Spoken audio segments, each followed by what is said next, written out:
क्या आप अपने जॉब कैरियर से सेटिस्फाइड हैं? नहीं।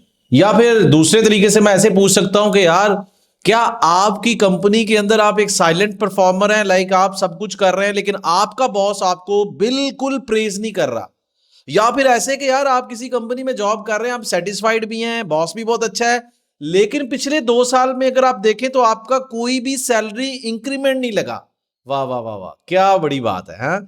Well, my name is engineer Waqas Ahmed और आज की इस वीडियो के अंदर ना मैं आपको गाइड करने जा रहा हूं एक इंजीनियरिंग कैपेसिटी के अंदर कि यार ये जो लोग इंजीनियरिंग कर लेते हैं, civil, electrical, mechanical, chemical, industrial, कुछ अरसा चलने के बाद वो ऐसा क्यों सोचते हैं कि उन्होंने इंजीनियरिंग करके गलती की है। हालांकि मैं कहता हूं कि आपने इंजीनियरिंग करके कोई गलती नहीं की, आप इंजीनियरिंग करने के बाद गलतियां करते हैं जिसकी वजह से आपको नुकसान होता है। वेल, इस वीडियो को आगे ले जाने से पहले मैं अपने बारे में बताता चलूं। मेरा नाम इंजीनियर वकास है और मैं एक ट्रेनर हूं, एक कोच हूं और मैं गल्फ रीजन के अंदर एक बहुत अच्छा टाइम गुजार चुका हूं मल्टीनेशनल कंपनीज के अंदर। और मेरा टाइम भी बिल्कुल ऐसे ही था जैसे आप में से बहुत सारे लोगों का है, थोड़ी सैलरी पे नौकरी करना, बिल्कुल फ्यूचर के अंदर कोई पता ही नहीं है भाई आगे जाके क्या होगा। वेल, बात करते हैं आज इस टॉपिक के ऊपर कि या तो आप सेटिस्फाइड नहीं है, या आपकी सैलरी बहुत कम है और आप कहीं पे भी अप्लाई करते हैं तो आपको रिस्पॉन्स नहीं मिलता, या फिर तीसरी सिचुएशन, आप कंपनी में, कंपनी बहुत अच्छी है लेकिन कंपनी आपको सैलरी नहीं दे रही। At the end of the day the biggest motivation कि आप कितना पैसा कमा रहे हो, आपको कितना लर्निंग अपॉर्चुनिटीज मिल रही है। इंजीनियरिंग कम्युनिटी के अंदर चार तरह के ऐसे पॉसिबल पॉइंट्स होते हैं। जैसे फ्रेश इंजीनियर है, जब आपको एक फ्रेश इंजीनियर के तौर पे कहीं पे भी नौकरी मिलती है ना, तो होता यह है कि आप उस नौकरी को सिर्फ इसलिए करते हो कि यार ये नौकरी हाथ में आ गई तो बाद में मैं कुछ और भी अच्छा कर लूंगा। लेकिन वक्त के साथ साथ वो नौकरी आपके साथ चलती रहती है, आप उस नौकरी को घसीटते रहते हैं और ये सोचने में नहीं आता कि यार कब आपको इसको अपग्रेड करना है, कब ये सोचे यार इस तरह का काम जो आप इस कंपनी के लिए कर रहे हैं 25,000 15,000 रुपए की सैलरी पे, जो कि 2 साल के बाद भी उतनी सैलरी आपको दे रहा है, क्या ये आपको देगा फ्यूचर में? लॉन्गर रन की बात कर रहा हूं। इतना कंपनी आपको उलझा के रखती है, 9 to 5 का कह के 9 to 10 रात लेट नाइट तक बिजी रख के कि आपको पता ही नहीं होता कि सीवी किस बला का नाम है, कहां पे अप्लाई करना है, लिंक्डइन किस बला का नाम है, स्किल किसको बोलते हैं। यानी कि अपनी बड़ी जवानी आप इन कंपनीज के अंदर बर्बाद कर देते हो और फिर 3-4 साल जाया करने के बाद आपको होश आती है यार मैं कर क्या रहा हूं। और वहां पे जाके आप ये सोचते हो कि यार मैं तो मिड कैरियर लेवल इंजीनियर हो चुका हूं, मेरा 3 साल का एक्सपीरियंस है और कमा मैं कितना रहा हूं, 40 से 50 हजार रुपया। तो ये लोग, फिर वो लोग जो साइड पे काम कर रहे हैं, काम करते चले जा रहे हैं, और फिर वो लोग जो 10 साल के एक्सपीरियंस के साथ फिर सोचते हैं लेकिन करते कुछ नहीं है। भैया, एक्शन लेना बहुत जरूरी है। मैं एक्शन फिल्मों की बात नहीं कर रहा, मैं वो एक्शन की बात कर रहा हूं जो आपको इस वीडियो को देखने के बाद लेना है और मैंने आपको सुजेस्ट करना है। हुआ यूं, जब मैंने अपना कैरियर स्टार्ट किया था, story was same with every engineer, ठीक है, ऊपर वाला भी सब इंजीनियर्स की स्टोरी सेम लिख रहा है। अब हुआ कुछ ऐसे और होता भी ऐसे ही है कि इंजीनियर्स को इंजीनियरिंग करने के बाद पहली अपॉर्चुनिटी 5-6 महीने में मिल जाती है, थोड़ी सैलरी पे नौकरी मिलना कोई बड़ी बात नहीं है। लेकिन बड़ी बात यह है कि उसी नौकरी को करते करते करते वो अवेयरनेस लेना कि हम गल्फ रीजन में कैसे जाएंगे, ये सबसे बड़ी अनोखी और सबसे एक्सीलेंट पॉइंट है। अगर आप ये एक सोच रखते हैं कि यार मुझे अभी तो कंपनी, लोकल कंपनी में काम कर रहा हूं, इंडिया में कर रहा हूं, पाकिस्तान में कर रहा हूं, बांग्लादेश, अफगानिस्तान, किसी भी कंट्री में, अपने कंट्री में काम कर रहे हो, तो एक लेवल तक सैलरी मिलेगी, उससे ऊपर सैलरी नहीं चलेगी जब चाहे आप कुछ भी कर लें, right? Unless until you will be the owner of that company, right?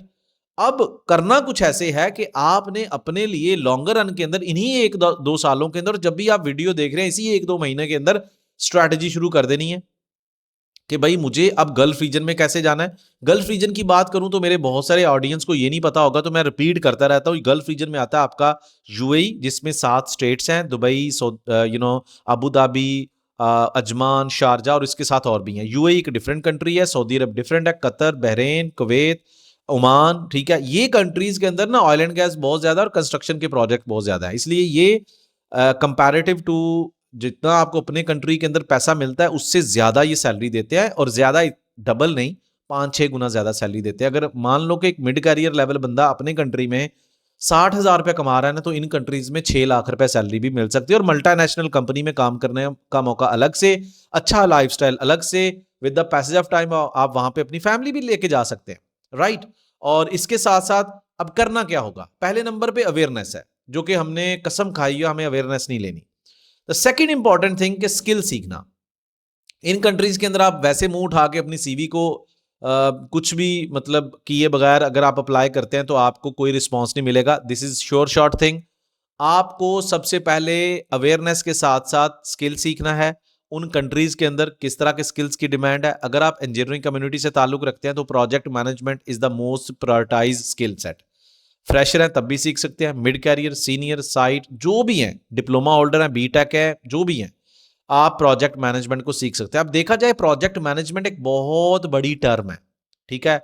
अब यहां पे मैं कुछ वीडियोस आपके साथ अटैच कर देता हूं, यहां पे ऊपर देखें, लिंक को क्लिक करें तो एक कंप्लीट 2 घंटे की वीडियो आपके सामने आ जाएगी। उसको देखना स्टार्ट करें। इस वीडियो के बाद आपको अपनी फील्ड के मुताबिक समझ आना शुरू हो जाएगी कि प्रोजेक्ट मैनेजमेंट को इंजीनियरिंग सेक्टर के अंदर किस तरीके से डिस्प्ले किया जाता है। जैसे कि इसको बोलते हैं project planning, scheduling, primary P6।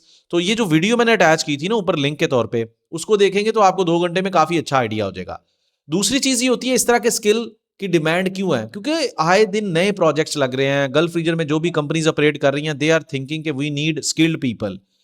एक आम इंजीनियर जिसके पास सिर्फ 4 साल का एक्सपीरियंस है और एक वो बंदा जिसके पास 2 साल, 3 साल, 4 साल का एक्सपीरियंस है, but this guy have skills like primary P6, planning, control. Skill किसी भी तरह का हो सकता है, लेकिन मैं बात कर रहा हूं उस ऑप्टिमाइज स्किल की जिसकी गल्फ रीजन में बहुत ज्यादा डिमांड है। लाइक प्लानिंग इंजीनियरिंग का स्किल है, प्राइमरी P6 उसमें सीखा जाता है। अगर आप इस एक स्किल को सीख लेते हैं तो उसके 2 बेनिफिट्स हैं। एक तो आपको गल्फ रीजन में शॉर्ट लिस्टिंग आसानी से मिल जाएगी, अपॉर्चुनिटी मिल सकती है। दूसरा, अगर आप अपॉर्चुनिटी के अंदर सोचते हैं यार अगर ना मिली तो आप as soon as possible LinkedIn के थ्रू आप यूएस और यूरोप के अंदर जो मार्केट है वहां पे फ्रीलांसिंग के प्रोजेक्ट्स कर सकते हैं, डॉलर्स में पैसे कमा सकते हैं और इसके अंदर आपको बहुत अच्छे रिजल्ट्स भी मिलते हैं। ऐसा नहीं है कि मैं बात कर रहा हूं, मसला सिर्फ ये होता है कि 2 तरह के माइंडसेट होते हैं। एक माइंडसेट कहता है यार मुझे जब जॉब मिलेगी ना कंपनी के अंदर तब मैं ये चीजें सीखना स्टार्ट करूंगा, और दूसरा माइंडसेट होता है यार मुझे खुद को प्रिपेयर करना है। ये जो दूसरे वाला माइंडसेट है ना ये ज्यादा कामयाब है। ये पहले वाला जो है 4-5 साल जाया करने के बाद ये सोचेगा यार उस टाइम मैंने गलती की थी। तो जब भी आपको ये अवेयरनेस वीडियो मिले कोशिश करें इसको एग्जीक्यूट करें, स्टेप बाय स्टेप अवेयरनेस लें, लिंक्डइन के ऊपर एक्टिव हों, उन लोगों के साथ नेटवर्किंग करें जो लोग आपकी फील्ड जो ड्रीम जॉब करियर है उसके अंदर ऑलरेडी झंडे गाड़ चुके हैं, जो यूएई, सऊदी अरब, कतर, ओमान के अंदर इन कंपनीज के अंदर एचआर की पोजीशन पे हैं, मैनेजर की पोजीशन पे हैं, फील्ड इंजीनियर की पोजीशन पे हैं, प्लानिंग इंजीनियर की पोजीशन पे हैं, प्रोजेक्ट मैनेजर की पोजीशन पे हैं, जो इन कंपनीज में ऑलरेडी काम कर रहे हैं। उनके साथ नेटवर्किंग करें, नेटवर्किंग का बहुत फायदा होगा। अपने रिज्यूमे को अपनी फील्ड के मुताबिक डिजाइन करें, ना कि आप यार वो एक सीवी किसी को 2000 रुपया देके बनवा लें और उसके बाद कहें यार यही चलेगी। Don't do like that. Skill सीखें, स्किल के ऊपर ज्यादा से ज्यादा टाइम लगाएं। चाहे आप जॉब कर रहे हैं, टाइम निकालें, अपने नोट्स बनाएं, डेली बेसिस के ऊपर सीखना स्टार्ट करें। मैंने पहले भी एक लिंक अटैच किया था, अभी भी एक लिंक अटैच कर रहा हूं जिसके थ्रू आप एक और मजेदार कंप्रीहेंसिव वीडियो देखने का और गाइडलाइन ट्यूटोरियल देखने का आपको मौका मिल सकता है और इससे आपको काफी कुछ नॉलेज मिलेगा। और इसके साथ साथ अगर आप सोचते हैं ना कि आपको वाकई आप अपने करियर के अंदर बिल्कुल सेटिस्फाइड नहीं है, आप समझते हैं यार मुझे ना मजा नहीं आ रहा, तो प्लीज कमेंट सेक्शन के अंदर लाजमी लिखें। अगर आपको मजा नहीं आ रहा, सेटिस्फाइड नहीं है, वो भी लिख दें। और अगर आप सोचते हैं कि पिछले 2 साल से कंपनी ने कोई भी इंक्रीमेंट नहीं लगाया तो वो भी आप कमेंट सेक्शन के अंदर लिख दें। I will help you to join my upcoming live free master class, जहां पे मैं इन सारे इश्यूज के ऊपर डिटेल में बात करता हूं। अभी कमेंट सेक्शन को अपने कमेंट से लाजमी फिल कीजिएगा ताकि मुझे मेरी ऑडियंस का पता चले। आपकी प्रेजेंस मेरे लिए बहुत जरूरी है ताकि ये वीडियो मैक्सिमम लोगों तक पहुंचे। एंड मजीद I would request you people to subscribe this channel so that जो भी मैं वीडियो बनाऊं उसका लिंक आपको बर वक्त मिल सके। At the and I would just give you a message, थोड़ी सी इंफॉर्मेशन जो होती है ना अगर आपको राइट डायरेक्शन पे ले जाए तो वो 4, 5, 10 साल के एक्सपीरियंस से बहुत बेटर है। यही हुआ मेरे करियर के अंदर। मैंने एक टाइम तक हर कंपनी के अंदर 100 दफा अप्लाई किया, मुझे कोई रिस्पांस नहीं मिला। But the time when I decided कि मुझे अब हर जगह पे अप्लाई करना है अपने एटीएस रिज्यूमे के साथ, मैंने हर जगह पे अप्लाई करना है अपने स्किल्ड रिज्यूमे के साथ, मैंने कुछ सीख कर अप्लाई करना है, कंपनीज की रिसर्च करने के बाद अप्लाई करना है। Then I started getting job interview opportunities and from there I open up के यार ये होती है प्रोफेशनल करियर की success story. So if you are ready to make your success story in professional career, write there in the comment section area. See you in my next video.